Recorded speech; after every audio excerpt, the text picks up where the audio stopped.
que la démocratie pour vous? Je crois au peuple. Le peuple, je crois comme une force, comme une puissance. Celui qui sait parler au peuple, celui qui sait avoir la confiance du peuple, peut tout réussir. Mais celui... Non, parler au cœur du peuple. Faire sentir ses idées au peuple.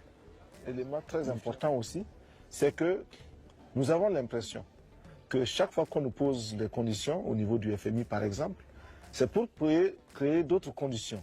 On nous dit, nous sommes prêts à vous accorder tel financement à condition que vous fassiez telle chose.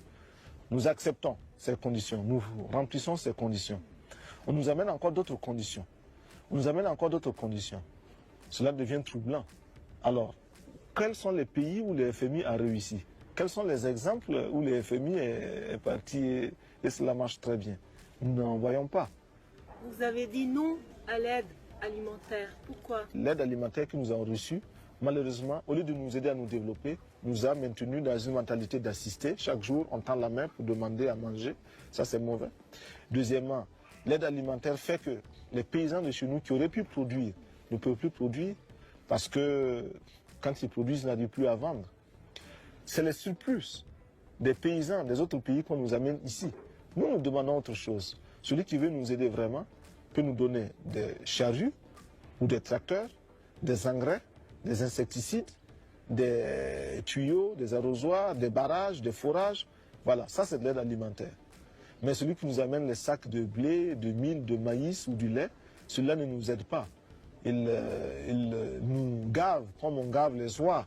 Pour pouvoir vendre l'oie, pour qu'elle soit lourde, présenter qu'on puisse la vendre. Ça, c'est pas nous qui cherchent, c'est leur argent qu'ils cherchent. Ce n'est pas l'aide.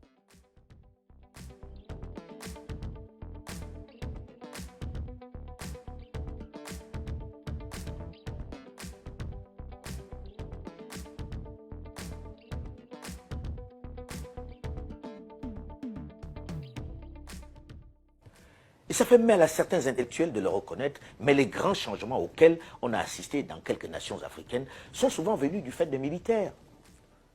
Tous dressent une couronne à Jerry Rawlings du Ghana et reconnaissent qu'il est le père de la démocratie ghanéenne. Il était pourtant un militaire putschiste. Thomas Sankara, que l'on célèbre, était également un putschiste militaire. Mathieu Kérékou, qui a permis la transition démocratique au Bénin, était également un militaire. Sékou Touré, dont les Nigériens se souviennent encore avec tendresse pour son engagement et sa détermination, était un militaire putschiste qui est resté aux affaires 13 ans. Beaucoup d'intellectuels et politiques qui célèbrent le modèle rwandais semblent oublier que le président Paul Kagame est un militaire putschiste. Et il est là depuis plus d'une vingtaine d'années. Je sais que certains ont également oublié que le général de Gaulle, que l'on continue de célébrer en France, était aussi un militaire putschiste au pouvoir pendant 14 ans. Est-ce que vous garantiriez les libertés ?